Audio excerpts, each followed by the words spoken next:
ನಮಸ್ಕಾರ ಸ್ನೇಹಿತರೆ, ನಾನು ಸತೀಶ್. ಸೊ ನಮ್ಮ ಇವತ್ತಿನ ಒಂದು ಆಲ್ಗೋ ಟ್ರೇಡಿಂಗ್ನ ಒಂದು ಪ್ರಾಫಿಟ್ ಒಂದು ವೆರಿ ಡೀಸೆಂಟ್ ಪ್ರಾಫಿಟ್ ಅಂತಲೇ ಹೇಳ್ಬೋದು. ಸೊ ಆಲ್ಮೋಸ್ಟ್ ಒಂದು ಪ್ರಾಫಿಟ್ 1800 1900 ರುಪೀಸ್ ಗಂಟ ಹೋಗಿತ್ತು. ಬಟ್ ಮಾರ್ಕೆಟ್ ಸಿಕ್ಕಾಪಟ್ಟೆ ಒಂದು ರೇಂಜ್ ಬಂಡ್ಗೆ ಹೋಗಿ ಮತ್ತೆ ಒಂದು ಸಿಕ್ಕಾಪಟ್ಟೆ ಸ್ಪೈಕ್ಗಳು ಬರ್ತಿತ್ತು. ಸೊ ಅದರಿಂದ ಮಾರ್ಕೆಟ್ ನಾವು ಆರ್ಡ್ರ್ ನಮ್ಮ ರೂಲ್ಸ್ ಪ್ರಕಾರ ಆರ್ಡರ್ ಕ್ಲೋಸ್ ಆಗೋಷ್ಟರಲ್ಲಿ ನಿಮಗೆ ಒಂದು 1000 ರುಪೀಸ್ ಪ್ರಾಫಿಟ್ ಬಂದಿದೆ. ಸೊ ಜಸ್ಟ್ ವೆರಿ ಡೀಸೆಂಟ್, ಏನು ದೊಡ್ಡ ಪ್ರಾಫಿಟ್ ಅಲ್ಲ ಅಂತಲೇ ಹೇಳ್ಬೋದು. But that's okay, no problem. ಅದ್ರ ಜೊತೆಗೆ ಎರಡೊಂದು ಮಾರ್ಜಿನ್ ಬೆನಿಫಿಟ್ಗೋಸ್ಕರ ಏನು ತೊಗೊಂಡೆ, ಅದರಿಂದ ಒಂದು 500 ರುಪೀಸ್ ಒಂದು ಲಾಸ್ ಆಗಿದೆ ಅಂತ ಹೇಳ್ಬೋದು. ಅದು ಬಿಟ್ಟರೆ ಓವರ್ ಆಲ್ 2000 ರುಪೀಸ್ ಗಂಟ ಸಹ ಪ್ರಾಫಿಟ್ ಬಂದಿತ್ತು. ಬಟ್ ದಟ್ಸ್ ಓಕೆ, ನಮ್ಮ ಒಂದು ಸ್ಟ್ರಾಟಜಿ ಏನಿದೆ ಅದರ ರೂಲ್ಸ್ ಪ್ರಕಾರನೇ ನಾವು ಫಾಲೋ ಮಾಡಿದ್ವಿ.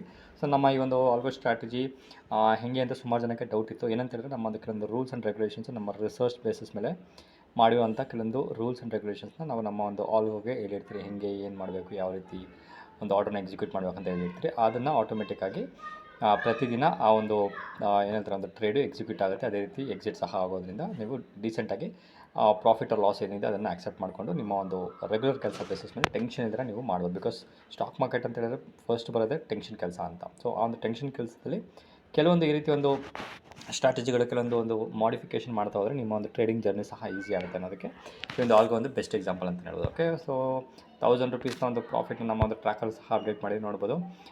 21 ನಿನ್ನೆ ಒಂದು ಮಾರ್ಕೆಟ್ ರಜಾ ಇತ್ತಲ್ವ. ಸೊ ಮುಂಬೈ ಎಲೆಕ್ಷನ್ ಇತ್ತು ಅಂತ ನನಗೆ ಹೇಳಿದ್ದೆ ಲಾಸ್ಟ್ ವೀಕಲ್ಲಿ. ಸೊ ಅದರ ಸಲುವಾಗಿ ನೆನ್ನೆ ಏನು ಟ್ರೇಡ್ ಇರಲಿಲ್ಲ, ಅದಕ್ಕೋಸ್ಕರ ಹಾಲಿಡೇ ಅಂತ ಹಾಕಿದ್ದೆ. ಸೊ 21 ಇವತ್ತು 1000 ರುಪೀಸ್ ಪ್ರಾಫಿಟ್ ಆಗಿದೆ. ಸೊ ಇನ್ನೊಂದು 6-7 ಡೇಸ್ ಇದೆ, ನೋಡೋಣ. ಸೊ ನನ್ನ ಪ್ರಕಾರ ನಾನು ನಿಮ್ಗೆ ಒಂದು ವೀಡಿಯೋದಲ್ಲಿ ಸಹ ಹೇಳಿದ್ದೆ, ಎಲೆಕ್ಷನ್ ಲಾಸ್ಟ್ ವೀಕಲ್ಲಿ ಮಾಡೋದು ಬೇಡ ಅಂತ ನಾನು ಒಂದು ಸ್ಟೇಟ್ಮೆಂಟ್ ಸಹ ಕೊಟ್ಟಿದ್ದೆ. ಬಟ್ ಈಗ ನಾನು ಟ್ರೆಂಡ್ ನೋಡಿದ್ರೆ ಕರೆಂಟ್ ಗೌರ್ಮೆಂಟು ಕಂಟಿನ್ಯೂಷನ್ ಆಗುವಂಥ ಚಾನ್ಸಸ್ ಹೆಚ್ಚಿಗೆ ಇರೋದ್ರಿಂದ ವಿನ್ ಆಗುವಂಥ ಚಾನ್ಸಸ್ ಹೆಚ್ಚಿಗೆ ಇದೆ ಅಂತ ಒಂದು ಪಾಲಿಟಿಕ್ಸ್ ಸಟ್ಟ ಬಾಜಾರಲ್ಲಿ ಸಹ ಒಂದು ಬೆಟ್ಟಿಂಗ್ ಸಹ ನಡೀತಿರೋದ್ರಿಂದ ನೋಡೋಣ ಮುಂದಿನ ದಿವಸಗಳಲ್ಲಿ ಅದನ್ನು ಡಿಸಿಷನ್ ಮಾಡ್ಕೊಂಡು ಹಿಂಗೆ ಏನಂತ ಬೇಸಿಸ್ ಮೇಲೆ ನಾವು ಮತ್ತೆ ಒಂದು ಮಾಡಿಫಿಕೇಷನ್ ಮಾಡ್ತಾ ಹೋಗೋಣ. ನೋಡಿ, ನೀವು ಎಷ್ಟೇ ಸ್ಟ್ರಾಟಜಿ ಏನೇ ಮಾಡಿದ್ರು ಸ್ನೇಹಿತರೆ, ಕೆಲವೊಂದು ಡೇ ಟು ಡೇ ಒಂದು ಈವೆಂಟ್ ಬರೋದ್ರಿಂದ ಆ ಒಂದು ಈವೆಂಟ್ಗಳನ್ನ ಡಿಸಿಷನ್ ಸಹ ತೊಗೊಂಡು ನೀವು ನಿಮ್ಮೊಂದು ಫೈನಲ್ ಡಿಸಿಷನ್ನ ಸ್ವಲ್ಪ ಮಾಡಿಫಿಕೇಷನ್ ಅಲ್ಲಿ ಇಲ್ಲಿ ಮಾಡ್ತಾ ಹೋಗ್ಬೇಕು. ಅದರಲ್ಲಿ ಮೇಯ್ನ್ ನಿಮ್ಮ ಸ್ಟ್ರಾಟಜಿ ಏನಿದೆ ಅದನ್ನು ನಾವು ರೆಗ್ಯುಲರಾಗಿ ಫಾಲೋ ಮಾಡ್ತೀವಿ. ಆ ಸ್ಟ್ರಾಟಜಿಗೆ ಯಾವುದೇ ರೀತಿ ಚೇಂಜಸ್ ಇರೋದಿಲ್ಲ.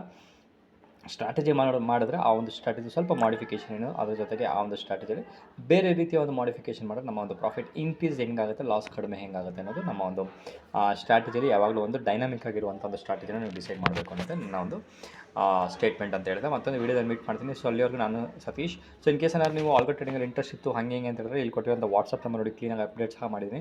ಸುಮಾರು ಜನ ಸಹ ನಂಬರ್ ಗೊತ್ತಾಗ್ತಿರಲಿಲ್ಲ ಹಂಗೆ ಅಂತ ಹೇಳ್ತಾರೆ. ಅದಕ್ಕೋಸ್ಕರ ಮತ್ತೊಮ್ಮೆ ಈಸಿಗಾಗಲಿ ಅನ್ನೋ ಪರ್ಪಸ್ಗೋಸ್ಕರ ಇಲ್ಲೇ ಒಂದು ಬಾಕ್ಸಲ್ಲಿ ಕಲರಲ್ಲಿ ಹಾಕಿದ್ದೀನಿ, ಆರೆಂಜ್ ಕಲರ್ ಮತ್ತು ವೈಟ್ ಕಲರಲ್ಲಿ ಹಾಕಿದ್ದೀನಿ.